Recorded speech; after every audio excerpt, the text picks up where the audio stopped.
This is only gonna end up bad for you, and it's gonna end up bad for me. You think I'm hurting you? Yeah, in a way you are.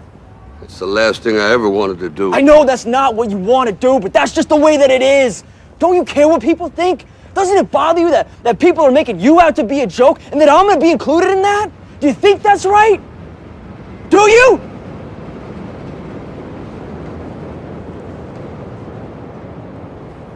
You ain't gonna believe this, but you used to fit right here. I'd hold you up and say to your mother, this kid's gonna be the best kid in the world. This kid's gonna be somebody better than anybody ever knew. And you grew up good and wonderful. It was great just watching you every day. It was like a privilege. Then the time come for you to be your own man and take on the world, and you did. But somewhere along the line, you changed. You stopped being you. You let people stick a finger in your face and tell you you're no good. And when things got hard, you started looking for something to blame, like a big shadow. Let me tell you something you already know. The world ain't all sunshine and rainbows. It's a very mean and nasty place, and I don't care how tough you are, it will beat you to your knees and keep you there permanently if you let it. You, me, or nobody is gonna hit as hard as life. But it ain't about how hard you hit. It's about how hard you can get hit and keep moving forward. How much you can take and keep moving forward. That's how winning is done. Now, if you know what you're worth, now go out and get what you're worth. But you gotta be willing to take the hits and not pointing fingers saying you ain't where you wanna be because of him or her or anybody. Cowards do that, and that ain't you. You're better than that.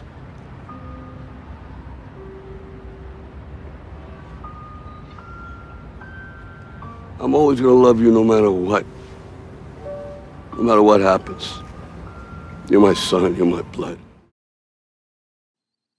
Hey everyone, my name's Celeste, and today I'm going to talk to you about success. I believe that everyone has a different definition of what they believe success is, and this all is dependent on the way that they view life and the kind of standards that they have. You know, Webster's defines success as being the accomplishment of an aim or a purpose. This to me says something that you're trying to achieve or a goal that you're trying to reach. So setting small, reasonable goals for ourselves is a great way to attain success. I want to talk about different ways that we can begin to have a successful lifestyle now. I remember when I was in high school, I played volleyball. Now, I wasn't necessarily the tallest girl on the team, so I always got put in the back, and I was never really able to play at the front, and it was always a big dream of mine to be able to be a blocker and to be able to be a spiker. So after practice, I dedicated myself to really start working on my hitting and to really start working on my blocking. Even though I wasn't the tallest girl on the team, I wanted to prove to myself that this was something that I could do. So I remember every day after practice, I would go and I would work on these things consistently. Now, my coaches noticed that I was really consistently working on this and that this is something that I was really passionate about and something that I really wanted to do. Well, the next game, they actually let me play, and I was able to play in the front, and I just remember thinking that this was such a big goal that I had, and it was something that I didn't really think was possible, but that I achieved because I set a goal for myself. And so the first thing I want to talk about is setting reasonable goals for ourselves, because there's really nothing that we can't do, and we have to decide for ourselves that it's something that we are passionate about enough to put enough effort into and to achieve. Now, the second thing that I want to talk to you about is how do we see success in times of hardship or in times of trial? Now, I know that everybody has a certain level of degree of something that they've been through that's difficult, whether that be something as small as a breakup with a boyfriend or girlfriend, or maybe that being something as tragic as losing somebody close to you. I remember when I was in high school, I unexpectedly lost my dad. Now, this really took my world by storm because everyone really knew me as being this happy and bubbly and passionate girl, and all of a sudden my world had kind of turned upside down within an instant. I remember during this time I was trying to graduate early. Come on, you guys know how it is. You just want to get out of high school, and if you can get out a year early, you're gonna do that. And so that was my plan before I lost my dad, was to graduate my junior year and to move to Dallas and go to college. Well, towards the end of my junior year, I unexpectedly had this tragedy, and it really messed up my plans as it seemed. However, I made it a point that I still wanted to graduate. And it was probably the most difficult thing that I've had to do was to go back to high school and to really apply myself and to really try to graduate. It was a very difficult thing. You know, I would have days where I could barely make it to the door of my bedroom, let alone to my high school. And this was just a very difficult and tragic time for me. However, I decided that even in this time of hardships, that I wasn't going to make excuses and that I was going to move forward and that I was going to graduate high school and I was going to come out with my high school diploma. Did I consider getting my GED? Several times. I can't remember exactly how many times that I had considered just dropping out and just taking the easier way out. But I knew in the end that I would have regretted that. And so I was able to actually graduate with my high school diploma, and it was a very big accomplishment for me because of the effort and the time that I had to put in to do this. Now, during this time, I could have made any excuse for myself that I wanted to.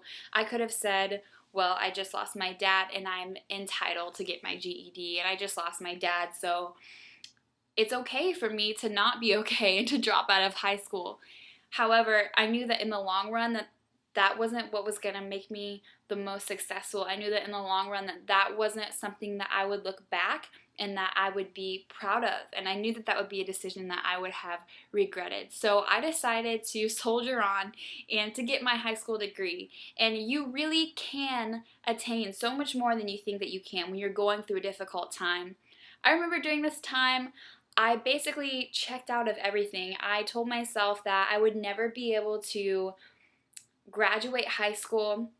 I would never be able to get married because I just had this mentality that I would never be able to be whole enough to be in a relationship.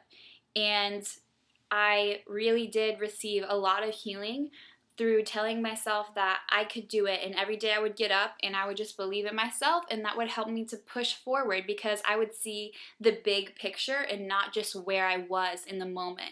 And that's a very difficult thing to do when you're striving for success, because even though deep down you want to be successful, there are things in life that are completely out of our control that happen and that really hurt. And you know, we have the ability to choose whether or not we're going to be successful in these times or not. And you're really capable of so much more than you think that you are. Which brings me to my next point. I want to talk about excuses. We all have excuses that we can make. It's easy to look at someone else's life and to say, well, they have an easier life, so it's easier for them to make better grades, or they have an easier life, so it's a lot more easy for them to be successful. However, in the end, all this will ever be will be an excuse to yourself as a reason to why you can't attain greatness and as a reason to why you can't move forward. I want you to know that where you come from does not define how successful that you are going to be in life. You really can attain and achieve a lot if you just believe in yourself and you believe in where you're going. So by setting small, reasonable goals for yourself and by moving forward, you will see progress. Now, one way to really move forward in success is to realize that success is not just a point, but success is a journey. We take this journey of success, meaning that we're always going to have times in our life where we're going to have to step back and evaluate where we are. We're always going to have times in our life when we're going to be able to look at our situation and say, how can I become better?